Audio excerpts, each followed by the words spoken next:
కొంతకాలం నుంచి ration cards ఇచ్చే ప్రక్రియ, ఇచ్చే పాలసీ కూడా లేదు. నౌ మేము ఇప్పుడు కొత్త ఫిజికల్ రేషన్ కార్డ్ ఇచ్చే ప్రక్రియ కూడా మొదలు పెడుతున్నాము. బీపీఎల్ కుటుంబాలకి ట్రై కలర్ కార్డ్, 3 రంగుల కార్డు, మరి ఏపీఎల్ కుటుంబాలకి అంటే అబోవ్ పవర్టీ లైన్ కుటుంబాలకి గ్రీన్ కలర్ కార్డు డిజైన్ చేసి ప్రింట్కి ఇవ్వడం జరిగింది. మరి అవి వస్తూనే డిస్ట్రిబ్యూట్ చేస్తాం. ఇప్పుడు కార్డు ఉన్నా లేకున్నా ఈ అప్రూవ్డ్ లిస్ట్ లో ఉంటే సన్న రకం బియ్యం 1 ఏప్రిల్ నుంచి ఈ ఆహార ధాన్యాలు చాలా శాతం లబ్ధిదారులు ఉపయోగించుకోవడం లేదు.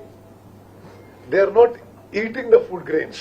It is going into some diversionary markets are getting misused. అంటే ఇది కేవలం ఇక్కడ నా అనుభవం కాదు. నేను పార్లమెంట్ సభ్యునిగా food and public distribution parliament consultative committee member కూడా నేను 5 ఏళ్ల పాటు పార్లమెంట్ కన్సల్టేటివ్ కమిటీలో కూడా అనేక సందర్భాల్లో నేను ఇష్యూ రేజ్ చేసిన. ఏదైతే food grains central and state governments ఈ పీడిఎస్ సిస్టమ్ లో ఇస్తున్నారు, అవి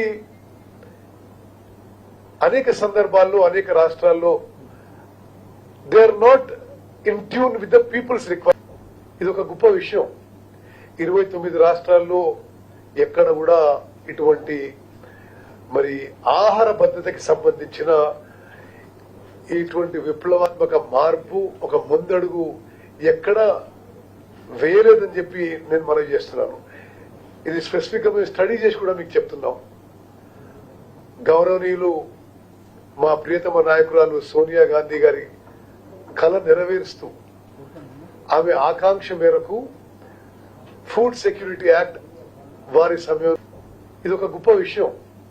29 రాష్ట్రాల్లో ఎక్కడ కూడా ఇటువంటి మరి ఆహార భద్రతకి సంబంధించిన ఇటువంటి విప్లవాత్మక మార్పు, ఒక ముందడుగు ఎక్కడ వేయలేదని చెప్పి నేను మనవి చేస్తున్నాను.